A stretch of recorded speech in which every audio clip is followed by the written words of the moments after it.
बिस्मिल्लाहिर्रहमानिर्रहीम। अस्सलाम वालेकुम नाज़रीन, आप यूट्यूब चैनल देख रहे हैं। मैं इमरान खान हूँ। सबसे पहले जो अफगानिस्तान की सूरत हाल है उस पर बात करते हैं। एक तो वज़ीर आला खैबर पख्तूनख्वा का बयान भी आ गया है और ये बयान मैं आपको जानबूझकर पढ़ के सुना रहा हूँ क्योंकि इससे पहले मैंने आपको बताया था पाकिस्तान तहरीक इंसाफ का ऑफिशियल मौक़िफ़ क्या है। फिर पाकिस्तान तहरीक इंसाफ के वो लोग जिनको पाकिस्तान की मिलिट्री एस्टेब्लिशमेंट से शदीद गिले हैं, जो ये कहते हैं कि हम पे बहुत जुल्म हो रहा है, जो ये कहते हैं कि मिलिट्री क़यादत पॉलिसी के तहत पाकिस्तान तहरीक इंसाफ को कुचल रही है, वो लोग जो मिलिट्री ऑपरेशन पाकिस्तान में होने के खिलाफ हैं और वो ये कहते हैं कि मिलिट्री क़यादत वसाइल पे कब्जे के लिए खैबर पख्तूनख्वा के हालात को जानबूझ के ख़राब कर रही है, वो लोग भी जो पाकिस्तान तहरीक इंसाफ के हार्ड लाइनर्स हैं, वो भी गुज़िश्ता रात जब झड़पें हुई हैं अफगानिस्तान और पाकिस्तान के बीच में, तो वो पाकिस्तान के नैरेटिव के साथ खड़े हुए। बहुत पॉजिटिव बात है। आज इसकी गवाही दी है DGISPR ने कि पूरी कौम उनके साथ खड़ी हुई है। यानी DGISPR ने ये इसको ज़रा सनद रखा जाए और महफूज रखा जाए और बवक्त ज़रूरत ये काम आएगा कि इन्होंने अपने मुंह से कहा कि सारे पाकिस्तान के साथ खड़े हुए हैं, लेकिन हमले फिर आपको पता है कि 24 घंटे भी नहीं गुजरे और पाकिस्तान तहरीक इंसाफ पर हमले शुरू कर दिए गए हैं। लेकिन पहले ज़रा वज़ीर आला का स्टेटमेंट आप देख लें। सुहेल आफरीदी ने कहा, पाकिस्तान के एक एक इंच की हिफाजत हम सबका कौमी फरीजा है। किसी को सरहदी इलाकों की सलामती पर समझौता नहीं करने देंगे। पाक अफगान सरहद पर किसी भी किस्म की इश्तियाल अंगेजी और बैरूनी जारहियत की मजम्मत करते हैं। कौमी सलामती पर कोई समझौता नहीं होगा। ये जनाब खैबर पख्तूनख्वा की हुकूमत है जिस पे इल्जामात लगाए जाते। देखिए, सुहेल आफरीदी ने भी स्टेटमेंट दे दिया, सबने दे दिया। जरा एक चीज मैं आपको क्लियर कर दूं कि इस वक्त जो हुकूमत के हमायती हैं या जो इस वक्त एस्टेब्लिशमेंट के हमायती हैं, जैसे कि फजलुर रहमान साहब हैं, जैसे कि ANP के ML वली खान साहब हैं, तो इन लोगों ने बिल्कुल हमायत नहीं की पाकिस्तानी फोर्सेस की उस तरह से। यानी इन लोगों ने जंग को एक गलत चीज करार दिया, जंग रोकने की बात की फजलुर रहमान साहब की पार्टी ने और ANP ने। कैटेगोरिकली उन्होंने इसकी शदीद मुखालफत की है, जबकि पाकिस्तान तहरीक इंसाफ जो है वो खड़ी हुई है इस मामले के ऊपर कि नहीं, अफगानिस्तान ने ज्यादती की, हमारे पर हमला नहीं करना चाहिए था। यह तहरीक इंसाफ का मौक़िफ़ है। तो ANP और फजलुर रहमान का मौक़िफ़ तहरीक इंसाफ से मुख्तलिफ है। देखिए ना, अब ये फजलुर रहमान साहब का आप स्टेटमेंट देख लें, ये BBC के ऊपर छपा हुआ है। हेडलाइन इसकी ये है कि पाकिस्तान की शिकायत जायज़, मगर अफगानिस्तान की खुद मुख्तारी और दाखिली मुश्किलात का एहतराम भी जरूरी है। ये फजलुर रहमान साहब का स्टेटमेंट है। इससे पहले हाफिज हमदुल्ला साहब का स्टेटमेंट भी आ गया था। यानी उन्होंने ये बाकायदा उनका एक बयान जारी हुआ है कि पाकिस्तान की शिकायत जायज़ है, लेकिन अफगानिस्तान की जो दाखिली मामलात हैं, उनकी जो खुद मुख्तारी है, उसका एहतराम भी होना चाहिए। तो ये उन्होंने पाकिस्तान की हुकूमत पे भी एक तरह का एलिगेशन लगाया। अगर ये स्टेटमेंट पाकिस्तान तहरीक इंसाफ देती ना, तो तबाहियां फिर जानी थी पाकिस्तान के अंदर। जो स्टेटमेंट ML वली खान ने दिया है ना, वो स्टेटमेंट अगर पाकिस्तान तहरीक इंसाफ देती ना, तो मुल्क के अंदर फतवे लग जाने थे गद्दारियों के। आज तहरीक इंसाफ ने कोई भी ऐसा मुतनाज़ स्टेटमेंट नहीं दिया या किसी भी जगह पे उन्होंने तालिबान की सपोर्ट नहीं की। इसके बावजूद PMLN के या एस्टेब्लिशमेंट के जो टाउट्स हैं और वो जो अकाउंट्स हैं, वो लगातार सारा मलबा पाकिस्तान तहरीक इंसाफ पे डाल रहे हैं। 24 घंटे भी नहीं गुजरे। देखो, मलबा डालना तो पता किस पे डालना, मैं आपको एक बंदे की आवाज सुनाता हूं। ये देखें, ये बंदा, और पाकिस्तान की बदकिस्मती है, ये पाकिस्तान का आर्मी चीफ रहा है। ये आवाज आप सुनने जा रहे हैं ज़ियाउल हक की। इसकी आवाज सुने कि ये इन अफगानों के बारे में क्या कहता था। ये देखें। मैं आपको मत कर रहा कि अगर खुदा न करे किसी तरह शैतानों को शिकस्त हो गई है, तो फिर आपका अगला नंबर आपका है पाकिस्तान में। ये भाई हमारी जंग लड़ रहे हैं, अपनी नहीं पाकिस्तान की जंग लड़ रहे हैं। इसलिए अगर और कुछ नहीं करते तो कम से कम दुआ के लिए तो हाथ उठाई कि अल्लाह ताला इन अफगान मुजाहिदों को कामयाबी अता फरमाए। उनकी आजादी के साथ हमारी आजादी। आप यकीन जानिए कि अगर आज उनको तक पहुंच गया तो पाकिस्तान की ईद से ईद बच जाएगी। लोग इस चीज को समझते नहीं, वो ये समझते हैं कि गदो खुदा जो हमारे पे तो उछा है, ये सिर्फ अफगानों के लिए। देखें जी, ये ज़ियाउल हक था जिसने कौम को लगा दिया इस चक्कर में। ज़ियाउल हक की औलाद आज भी, वाह क्या बात है, अरबपति करोड़पति। इसी तरह जो जनरल अख्तर अब्दुल रहमान, उनकी औलादें अरबपति करोड़पति, बेशुमार जर्नैल उस टाइम पे जब अफगान वॉर पाकिस्तान सहूलतकारी कर रहा था और ये उस वक्त जहादी थे सारे तालिबान, तो उस वक्त पाकिस्तान के जर्नैल दुनिया के अमीर तरीन जर्नैल बन रहे थे। आज भी हैं, उनकी औलादें बैठ के खा रही हैं, मौजें नहीं लगी उनकी। तो ये ज़ियाउल हक का स्टेटमेंट है, ये किसी और का नहीं है। पाकिस्तान का आर्मी चीफ था, ये गंद मारा ही पाकिस्तान की आर्मी ने है।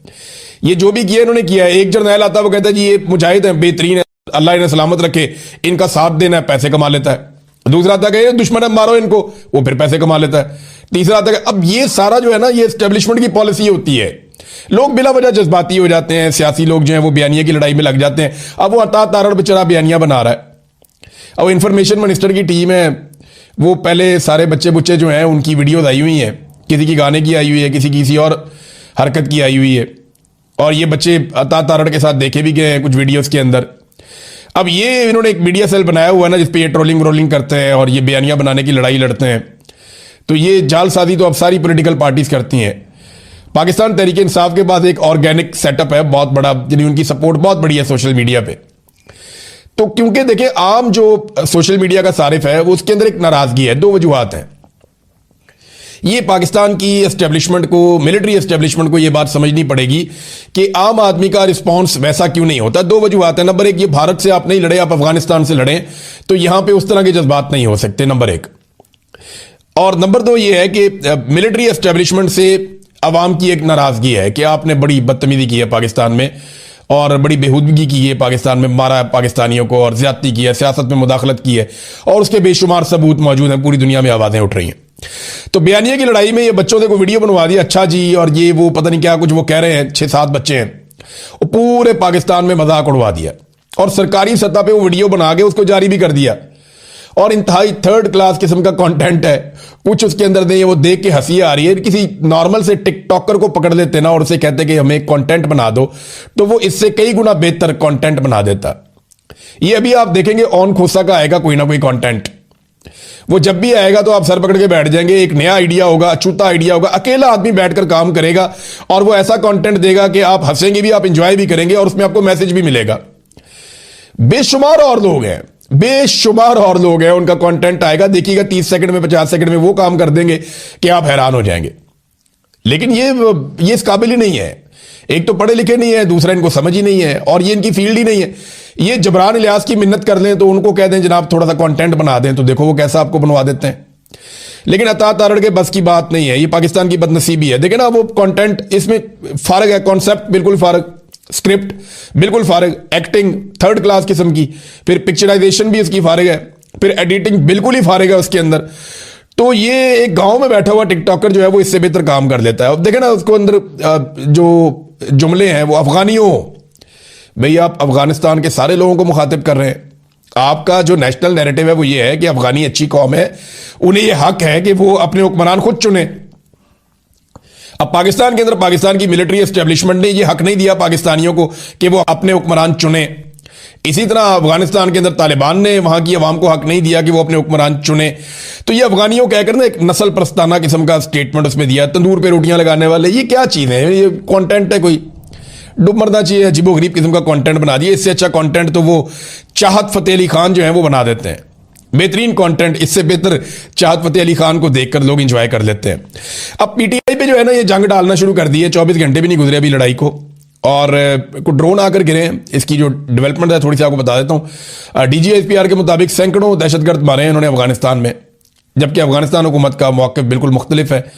पाकिस्तान का मौक़िफ़ है कि हमारे 12 जवान शहीद हुए हैं, जबकि अफगानिस्तान जो है वो इससे ज़्यादा का दावा कर रहा है। तो दोनों तरफ के दावे अपनी जगह पे, अभी कोई रिपोर्टें वगैरह आ जाएंगी, लेकिन लड़ाई से गुरेज करना चाहिए दोनों ममालिक को। अफगानिस्तान को पाकिस्तान के साथ बैठ के बात करनी चाहिए और दहशतगर्दी का मसला हमेशा के लिए हल करना चाहिए, क्योंकि जब तक ये दहशतगर्दी का मसला रहेगा तब तक पाकिस्तान को भी प्रॉब्लम रहेगी और अफगानिस्तान को भी प्रॉब्लम रहेगी। इस मसले को हल करने के लिए बैठकर बातचीत हो सकती है। ड्रोन आकर गिरे जी एबटाबाद में, स्वाबी में, नौशेरा में, और ये ड्रोन्स गिराए गए हैं, कुछ आकर गिरे हैं और इनसे कोई बहुत बड़ा नुकसान तो नहीं हुआ, लेकिन गर्ल्स स्कूल स्वाबी का जो है वो तबाह हुआ, एक उसका एक हिस्सा ड्रोन गिरने के नतीजे में। उसकी फुटेज भी जारी की गई है। तो ये अफसोसनाक चीज़ें हैं जो हो रही हैं। नवाज शरीफ अभी तक चुप है। मैं अभी देख रहा था, नवाज शरीफ का कोई स्टेटमेंट नहीं आया, फजल रहमान का भी आ गया, एएनपी का भी आ गया, पीपल्स पार्टी भी बोल पड़ी थोड़ा बहुत, पीटीआई के भी स्टेटमेंट आ गए, लेकिन नवाज शरीफ अभी तक बिल्कुल चुप है, कोई बातचीत नहीं कर रहा। नवाज शरीफ की पार्टी बड़ी मुतहर्रिक है। पाकिस्तानी एक टिकटॉकर हैं बख्ती रहमान, ये दाढ़ी शाड़ी रखी हुई है बड़ी इन्होंने। अब कोई लोग कहते हैं थोड़ा सा ज़हनी तौर पे भी ये हिले हुए हैं, नॉर्मल नहीं है, कुछ लोग ये कहते हैं। अब वो बख्ती रहमान को जो है ना वो अफगान तालिबान का कमांडर करके उसको मार दिया जंग में इन्होंने। ये नून लीग की हालत है। यानी नून लीग ने अगर मीडिया सेल चलाना है ना, और नून लीग ने अगर नैरेटिव संभालना है, तो फिर नैरेटिव का अल्लाह ही हाफिज है। जो इनकी सोचने समझने की सलाहियत है ना, वो बेनजीर की गंदी तस्वीरों से आगे आज तक नहीं गई। इनकी सोचने समझने की सलाहियत जो है वो औरतों के ऊपर हमले करने से आगे अभी तक नहीं गई। ये वुल्नरेबल को मारते हैं, ये कभी भी सही बयानिया नहीं बना पाते, बयानिया की लड़ाई में ये जीत ही नहीं पाएंगे, क्योंकि ये पिछली सदी में रह गए और पाकिस्तान अगली सदी में चला गया। वो बख्ती रहमान बेचारा, वो बारिश किस्म का एक टिकटॉकर है, उसको उठा के तालिबान कमांडर कह के जनाब उन्होंने मार दिया और इन्होंने सोशल मीडिया के ऊपर को वायरल कर दिया। वो बेचारे लोग परेशान है कि यार ये तो टिकटॉकर था। तो इस किस्म का बयानिया जब ये बनाते हैं ना, तो पाकिस्तान का मजाक उड़ता है, इससे गुरेज करना चाहिए। अच्छा नाजरीन, एक चीज बार बार कही जाती है कि जनाब पीटीआई ये क्यों करती है, वो क्यों करती है, अवाम ये क्यों करती है। देखें, बात यह है कि जिस वक्त पाकिस्तान या भारत या पाकिस्तान अफगानिस्तान की लड़ाई हो रही होती है ना, उस वक्त भी पाकिस्तान की एस्टेब्लिशमेंट अपना जुल्म बंद नहीं करती पाकिस्तानियों के ऊपर। लेकिन अगर पाकिस्तानियों के ऊपर अपना जुल्म बंद करें तो पाकिस्तानी को बात भी करें ना। अब मुल्क की सबसे बड़ी जमात है और इसके फॉलोअर्स के ऊपर आप जुल्म जारी रखें, उस वक्त भी जब आपकी जंग हो रही है भारत के साथ या अफगानिस्तान के साथ, तो फिर आप उनके जो सपोर्टर्स हैं, जो आम पाकिस्तानी हैं, उनसे आप क्या तवक्को करते हैं कि वो अन्यवा आके खड़े हो जाएंगे। अभी लोग जुल्म को जुल्म ही कहेंगे, यानी वो ये कहते हैं कि जब तक हमारी किसी बाहर वाले से लड़ाई चल रही है ना, आप हमारे जुल्म को जुल्म ना कहें। असल में मुतालबा तो यही है ना कि जब तक हम किसी बाहर वाले के साथ लड़ रहे हैं, आप हमारे जुल्म को जुल्म ना कहें। नहीं ठीक है, बाहर वाले के साथ मिलकर लड़ लेंगे, लेकिन आपका जुल्म जुल्म ही रहेगा। देखिए, इंडिया को मैंने 2-3 दफा जवाब दिया। इंडिया ने कहा जी आसिम मुनीर को गिरफ्तार करके लेके जाएंगे। मैंने कहा ऐसे ही ले जाओगे गिरफ्तार करके, हम यहां पाकिस्तान में सजा देंगे। हमारी अंदर बेशक लड़ाई चल रही है, हम आसिम मुनीर साहब को यहां पे अकाउंटेबल करेंगे, कानून के कटहरे के अंदर लेकर आएंगे। ये चीजें पाकिस्तान के अंदर होनी चाहिए, जिसने जो जुल्म किया उसको जवाब देना चाहिए, सारे डिक्टेटर्स को कटहरे के अंदर लेकर आना चाहिए। लेकिन भारत को यह इजाजत नहीं है कि वो यहां से आकर आर्मी चीफ को उठाए और उठाकर लेकर चला जाए। तो ये समझनी पड़ेगी बात कि किसी जर्नैल की गलत पॉलिसियों पर तनकीद करने का मतलब यह नहीं होता कि आप अपने मुल्क के खिलाफ हो गए। नहीं, आप अपने मुल्क से प्यार करते हैं, इसलिए गलत काम करने वाले जर्नैल को आप गलत कहने की जरूरत करते हैं। यह बहुत बड़ा रिस्क है, यह बहुत बड़ा रिस्क है। पाकिस्तान में यह जान का रिस्क है, माल का रिस्क है। पाकिस्तान में आपकी जिंदगी तबाह हो सकती है इससे। इतना बड़ा रिस्क जो लोग लेते हैं उनको तो सैल्यूट करना चाहिए कि वो पाकिस्तान जैसे मुल्क के अंदर या पाकिस्तान जैसे मुल्क के शहरी होते हुए वो पाकिस्तानी जर्नैल के ऊपर तनकीद कर रहे हैं कि आपकी पॉलिसी से मेरे मुल्क को नुकसान पहुंच रहा है। इनसे ज्यादा मुहिब्बे वतन कौन होगा? वो सर्टिफिकेट बांट देते हैं लोग कि जनाब ये तो मुहिब्बे वतन ही नहीं है, क्योंकि ये जर्नैल पे तनकीद कर रहा है फौज इंडिया से या अफगानिस्तान से। ओ भाई, इंडिया और अफगानिस्तान से जो फौज लड़ाई लड़ रही है वो कौम फौज के साथ ही होगी ना, पाकिस्तानी पाकिस्तान के साथ ही होगा। लेकिन जो जर्नैल पाकिस्तानियों के साथ लड़ रहा है उसके खिलाफ बोलना भी पाकिस्तानियों की उतनी ही जिम्मेदारी है। जितना बैरूनी हमलावर को रोकना जरूरी है, उतना ही अंदरूनी हमलावर को रोकना भी जरूरी है कि भाई ये जुल्म और ये बर्बरियत बंद करो, पाकिस्तान आगे नहीं चल रहा। ये है नाजरीन टोटल सूरत हाल। जंग के हवाले से अभी जंगबंदी के लिए कोशिशें शुरू हुई हैं। इसमें तुर्की, चाइना और सऊदी अरब इन्होंने लीड ली है, इन्होंने राब्ते किए हैं और कोशिश कर रहे हैं कि जो जंगबंदी है वो हो जाए। और जंग तो नहीं है, झड़पें हैं, अभी तक तो इसको झड़पें ही कहेंगे। और रात को झड़पें थी, दिन को जो है वो सुकून था, उसके बाद कोई इतनी ज़्यादा लड़ाई नहीं हुई। तो चीन की मुदाखलत हुई है, सऊदी अरब की और तुर्की की। उम्मीद है कि दोबारा ये लड़ाई नहीं करेंगे, टेबल पे बैठें और मसले को हल करें। अब आ जाए नाजरीन इमरान खान साहब वाले मामले पे। बैरिस्टर गौहर की चीफ जस्टिस ऑफ पाकिस्तान से मुलाकात हुई है और याह्या अफरीदी साहब से मुलाकात के बाद इमरान खान साहब की अस्पताल मुंतकली की जो बातचीत है, जो दरखास्त इन्होंने दी है, उसके ऊपर गुफ्तगू की गई। और ये भी बताया गया कि जनाब अवाम में बड़ा इस्तराब है, पार्टी में इस्तराब है, अहले खाना बड़े परेशान है। और ये बैरिस्टर गौहर ने बताया। तो अदालती हुक्म वाजे है कि कोई भी मसला हो तो हाई कोर्ट से रुजू किया जाए। तो चीफ जस्टिस ने हाई कोर्ट भेज दिया, हाई कोर्ट चले जाओ। हाई कोर्ट में डोगर साहब बैठे हुए हैं, वो चीफ जस्टिस भी 10 आगे हैं। तो वहां से इंसाफ पाकिस्तान तहरीक इंसाफ को कैसे मिलेगा? वो 140 नंबर की पाकिस्तान की अदलिया बिल्कुल ठीक है। हालात ये है पाकिस्तान की अदलिया के, इंसाफ दे नहीं पा रहे। चीफ जस्टिस कह रहे हैं जी हाई कोर्ट चले जाओ, मैं इंसाफ नहीं दे सकता। अब हाई कोर्ट में अपीलें ज़ेरे इल्तवा है, मुदाखलत नहीं कर सकते, ये चीफ जस्टिस कहते हैं। तो टेक्निकल बुनियादों के ऊपर पाकिस्तान तहरीक इंसाफ को फंसा देते हैं। फिर पाकिस्तान तहरीक इंसाफ की जो दरखास्त है वो भी वापस कर दी गई। उसके ऊपर तहरीक इंसाफ के लोग कह रहे थे कि ताला ही लगा दे सुप्रीम कोर्ट को अगर आपने हमें इंसाफ नहीं देना तो। ये नाजरीन सूरत हाल बनी हुई है यहां पे। अब नाजरीन बरतानिया ने पाकिस्तान के अंदर जिस तरह इलेक्शन करवाया गया उस पर बरतानिया ने एक बड़ी तफसीली रिपोर्ट जारी की है। और यह बरतानवी हुकूमत ने यह काम किया है कि पाकिस्तान में इलेक्शन चोरी किया गया, सियासी आज़ादियां सलब कर ली गई और सियासी हालात और इंसानी हकूक पामाल कर दिए गए। और एक ज़बरदस्त किस्म की उन्होंने रिपोर्ट जारी की है बरतानवी हुकूमत ने। उसमें उन्होंने बताया कि किस तरह से इलेक्शन कमीशन ने पाकिस्तान तहरीक इंसाफ को दबाया, कौन कौन से इकदाम किए और किस तरीके से पूरा का पूरा इलेक्शन चोरी कर लिया गया। हर पाकिस्तानी को ना इस रिपोर्ट को पढ़ना चाहिए और इसको समझना चाहिए। और बरतानिया ने यह रिपोर्ट जारी की है 2 साल के बाद इलेक्शन के। अब यहां पे बरतानवी सफीर से रोजाना की बुनियाद पे मुलाकातें करते हैं। इनको क्या लगता है कि वो इनके वफादार हैं? नहीं, वो चीजें लिखकर पीछे भेजते जरूर है, उनके सिस्टम के अंदर ये डंडी नहीं मारते। तो बरतानिया से ये आवाजें उठना शुरू हो गई हैं कि 8 फरवरी 2024 के इंतखाबात के बाद पाकिस्तान तहरीक-ए-इंसाफ जीती थी, लेकिन पूरा इलेक्शन छीन कर दूसरे लोगों को दे दिया गया। सियासतदानों को सारों को आजाद उम्मीदवार के तौर पर इलेक्शन लड़ना पड़ा जो पीटीआई से उनका ताल्लुक था, उन्हें मजबूर किया गया और इजहार राय के ऊपर पाबंदी लगा दी गई। इज्तिमा की आज़ादी उन्हें नहीं दी गई, उन्हें लेवल प्लेइंग फील्ड नहीं दी गई, उन्हें बहुत ज़्यादा हरासा किया गया, उनके लोगों को अगवा किया गया, इंतखाबी निशान उनसे छीन लिया गया, मोबाइल फ़ोन सर्विस मुअत्तल कर दी गई और इलेक्शन के इंतखाबात रोक लिए गए और बाद में रद्दोबदल कर दी गई और इस किस्म की धांधली हुई इलेक्शन में। ये जनाब बरतानिया ने एक रिपोर्ट जारी की है पाकिस्तान में होने वाली इलेक्शन की धांधली के हवाले से। ट्रांसपेरेंसी इंटरनेशनल ने एक लेटर लिखा है जनाब, और ये लेटर उन्होंने लिखा है पंजाब गवर्नमेंट को। तैयारा इनके गले पड़ना शुरू हो गया है। ट्रांसपेरेंसी इंटरनेशनल का वज़ीर आला पंजाब मरियम नवाज को तैयारे की खरीदारी के हवाले से एक खत आया। मुबैना तौर पर गल्फ स्ट्रीम G500 की खरीदारी में पेपरा रूल्स की खिलाफ वर्जी की गई है। ओपन बोली ना करवाने से शफाफियत, तरीकाकार की पाबंदी और रकम के दुरुस्त इस्तेमाल से मुताल्लिक संगीन खदशात पैदा होते हैं। एक तो तैयारा खरीदा, वो भी 2 नंबर तरीके से। एक तो तैयारा खरीद लिया, इतना महंगा, दुनिया का सबसे महंगा तैयारा जो किसी गरीब मुल्क का हुक्मरान सोच भी नहीं सकता, इतना महंगा तैयारा शहजादी साहिबा ने खरीद लिया और उसके लिए रूल्स को भी वायलेट कर दिया, यानी वो पाबंदी भी नहीं की। ये सवाल पूछ रहा है ट्रांसपेरेंसी इंटरनेशनल। वो कह रहे हैं जी ये संगीन खदशात पैदा होते हैं रकम के गलत इस्तेमाल के। वज़ीर आला तयन करें कि महकमा खजाना, मनसूबाबंदी और तरक्की या मुतल्लिका इदारों ने अवामी टेंडर के बगैर खरीदारी की इजाजत क्यों दी, यानी खुफिया खरीदारी क्यों की। आपने बताया क्यों नहीं कि आप एक तैयारा लेने लगे हैं? भी बता देते तो बिस्ती होती बहुत ज्यादा।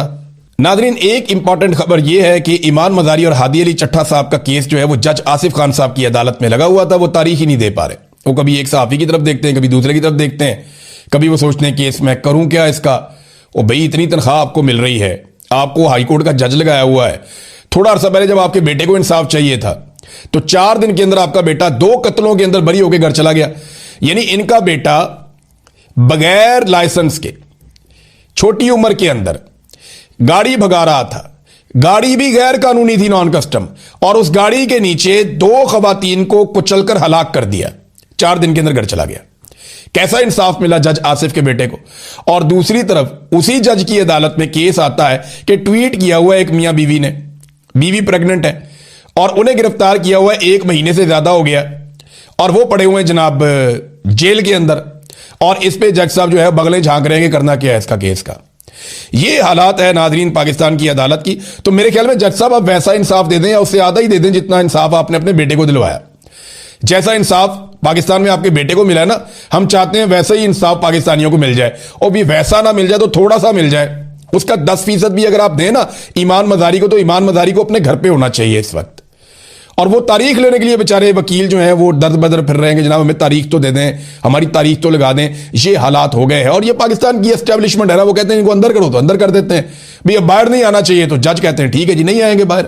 ये हालात हो गए हैं इमरान खान के साथ भी, मारंग बलोच के साथ भी, यास्मीन राशिद के साथ भी, जो अडियाला जेल में सारे कैद हैं, या जितने लोग कोट लखपत जेल में भी कैद है पाकिस्तान तहरीक इंसाफ की क़यादत, सबके साथ यही हो रहा है।